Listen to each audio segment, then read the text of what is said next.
As a group, we decided that our argumentative presentation was going to be about, should everyone go to college? Click.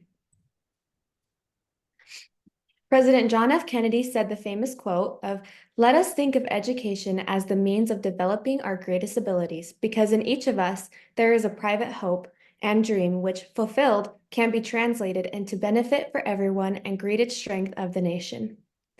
Is this education that President Kennedy is talking about rooted from college, or can we find the same education obtained by other methods with the same benefits? Today in this presentation, we are going to be talking about four main categories of college. The first one being history and the history of college and how it has evolved through time.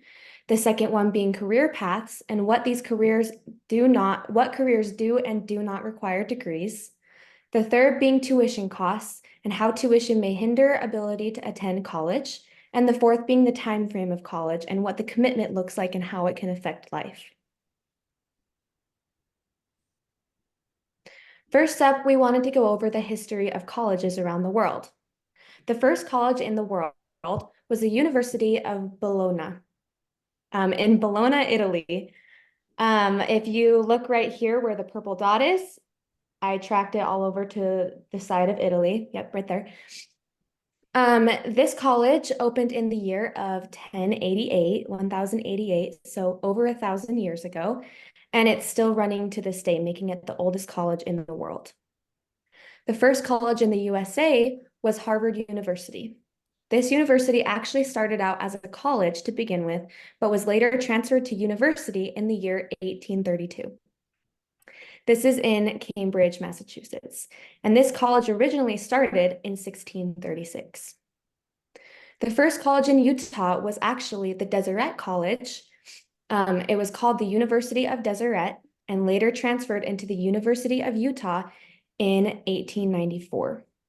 This college began in 1850 for men only in the first semester and then opened up to people of all genders in the second semester. It ended up shutting down after those 2 semesters because of insufficient funds and was reopened and reestablished in the year 1869.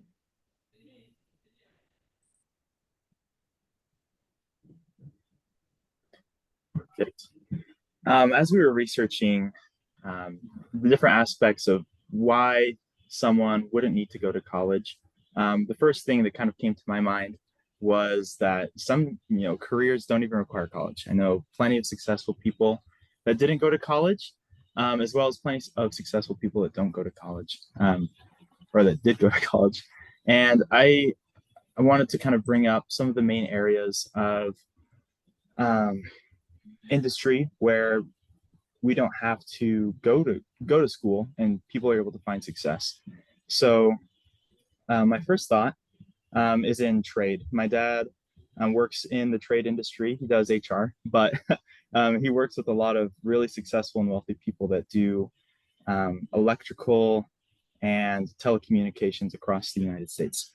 And they're able to capitalize on that opportunity to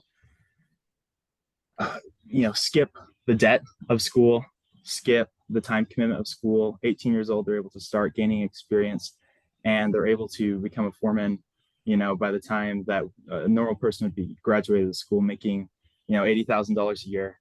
And it's kind of a fast track. It reminds me of the game of life that we've all played, the board game, where you can bypass a little bit of the board and get ahead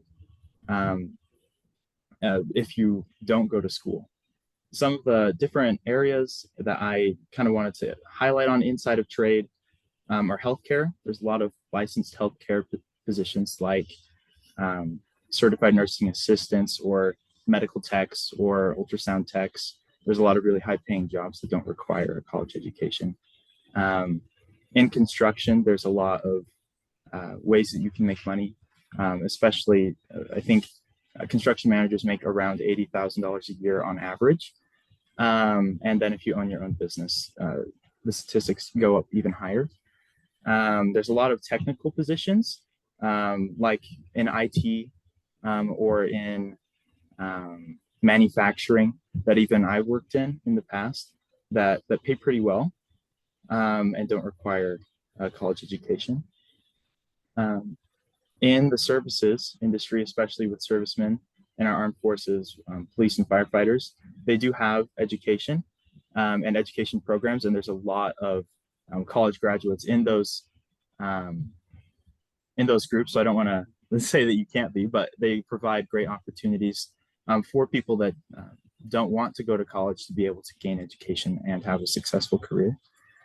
And then in sales, right? I mean, um, lots of people have worked in sales, and they know that you can be an 18-year-old making, uh, easily six figures, if you have the right connections and the right products. And I think that real estate lending and insurance are kind of some of those main categories that I see people working in. From the Harvard Business Review, I found this was actually really impressive. They estimate that only 44% of jobs require a college degree, which is kind of crazy coming from Harvard. Uh, you would think that their bias would be to kind of show, hey, every job requires college. We need to have more college. But for them to say and quote the statistic from the study that only 44% of jobs require college education, where I believe it's around 33% of the U.S. already has a college degree, is kind of, it's impressive. Um, Average earnings, I want to highlight some, not only just the highest earnings, but different areas that people that don't go to college are able to have successful careers. Real estate agents on average make $104,174 per year. Construction managers make 88K, and police officers make 69K. And then within all of those, there were many different kinds of jobs. Some dental hygienists don't have to get a college education. There were plenty of like project manager type roles that don't require college education, and they all make significantly high, or at least above average incomes. And so for a lot of people, it makes more sense to skip going to college and pursue a career first.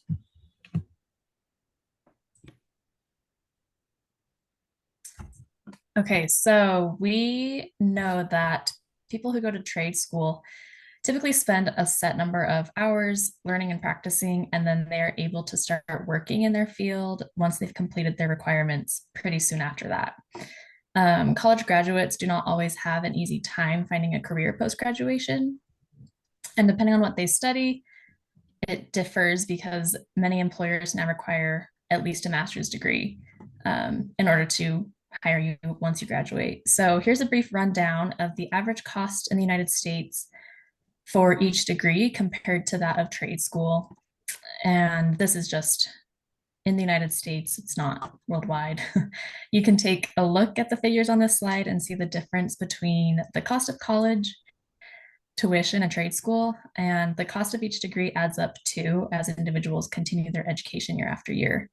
And it's just interesting to see the difference in how much you can spend going to college and how much you can spend going to trade school. Can we go to the next slide? Thank you.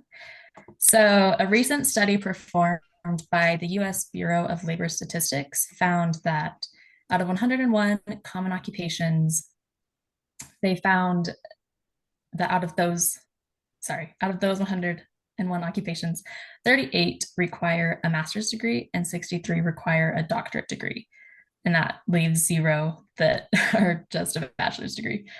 So a bachelor's degree today is not worth what it was years ago.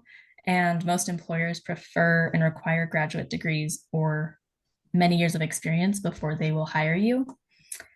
This also depends on the field that you're going into, but the BLS found that many occupations that require only a bachelor's like 7 years ago now require at least a master's degree. And while some employers will pay for you to continue your education after becoming hired, trade schools do not require the same level of schooling, and they will just take you as soon as you're done. So it is a lot easier to start working as soon as you are certified in your trade, and you can pay off your student loans more quickly as well, assuming that you have them.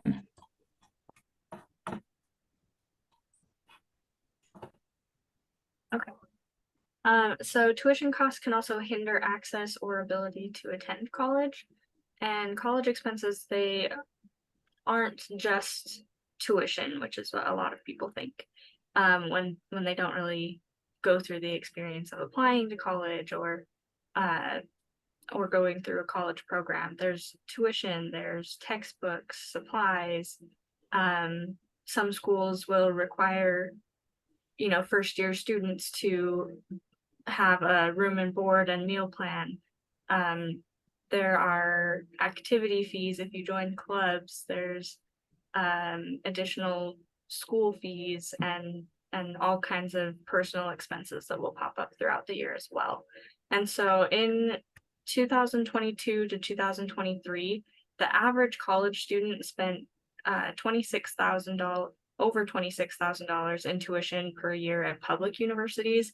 So over the course of a 4-year degree, that would be 104,000 plus. And then out of state students pay more than that. They pay out of state tuition fees. And then for private universities in 2022 and 2023, they paid more. They paid over almost $56,000 just for 1 year of tuition, which over the course of their 4-year degree is over $220,000. And that can also increase depending on how long your program takes. If you need to retake courses, if you have a specific course that's only offered in 1 semester. And so the range on that can even change as well, especially if you change programs and need to complete additional coursework that way. And then the average student also spent $285 on course materials and textbooks per year. So that can also really add up there. You can go to the next one. So tuition costs, the average tuition cost has more than doubled in the 21st century with an annual growth rate of 2% over the last 10 years. And you can see in the chart there that, what was previously affordable for a 2-year, 4-year public and even private college tuition is something that is really just not feasible for a lot of people nowadays. You can go to the next one. So not everyone can afford college. Depending on your financial situation or even just where you live, access to college may not be reasonable. And part of where you live is being close to different prestigious colleges. If you're in a more rural area, that could be something that hinders your access there. And then needing to work and pay for your livelihood, being unable to qualify for loans and or grants, and also commuting to campus isn't always feasible. Sometimes you'll have people who are commuting, 30, 45 minutes up to an hour, even longer in a lot of areas as well. And the online education system is not necessarily available to everyone as well, depending on whether they can afford to pay for internet, whether there's internet in their area, if they can afford to have a computer and a place to take exams. The online education is also something that not every degree is able to be taken online. And so if you have a specific pathway that you're wanting to take and you're not able to find something online or reasonable, then that could be something that would lead you to maybe choosing a different program of interest to pursue college. And pursuing something of genuine interest or something that you would have a genuine interest of having your pathway lead that direction is more valuable than learning out of obligation, and you'll take it a lot more seriously. And so that could also be something to consider about whether college is right for you or not. You can go to the next one. Okay, so I just wanted to recap everything you've heard.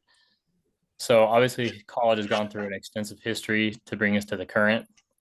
And that's great. And there's also many career paths outside of college that are pretty essential to our everyday living. And they provide great means to, for the family. But there are people out there doing jobs like police work that you're not going to really find in a university, and firefighters maybe. And though these guys might have degrees and have specific sets of skills that they may have got some knowledge from that, they can start right into that out of high school or their academy that they specialize in. And also, obviously, as you just heard, there is a lot of costs that go with college that can be pretty extensive. And along with those costs, it comes time. Those things together, time is the most valuable currency we really have. And when you're spending money and you're giving your time at the same time, you're kind of going negative with, in hopes of a return versus starting right out of high school or whatever and going right into the job force. You can go to the next slide. So I just want to leave you guys to think about that, but also leave you with a story about me personally.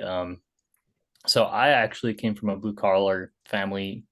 My dad was a salesman in the oil field, made very comfortable money, super hard worker, all of them. No one's ever been to college. I'm the first person to do it. I've actually been in the career or sales career field for about 8 years now. I really like it. I decided to pursue a degree late into marketing because I enjoy it. So I'm one of those few people probably doing that.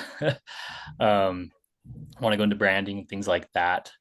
But it's been pretty great outcome so far, and I'm not even done. I'm already into a marketing position. I really enjoy what I do, and my family's all pretty excited about me going to school, even though no one's ever pushed me about it. They're all super, super cowboyish, if you will, from a very small town. And anyways, that's kind of my story. And there's lots of people out there who have made our world really great that did not go to college. There's a lot of college dropouts. Bill Gates, Mark Zuckerberg, man, you can think of it, name it, any computer company, Steve Jobs, all these people dropped out of school. So yeah, I just want to let you guys not be set on the fact that you have to go to school. If you go, that's fantastic. There's nothing wrong with it. But you just kind of open your mind. That's what we want to leave you with, that college is not for everyone. And it's a good thing that not everyone goes to college.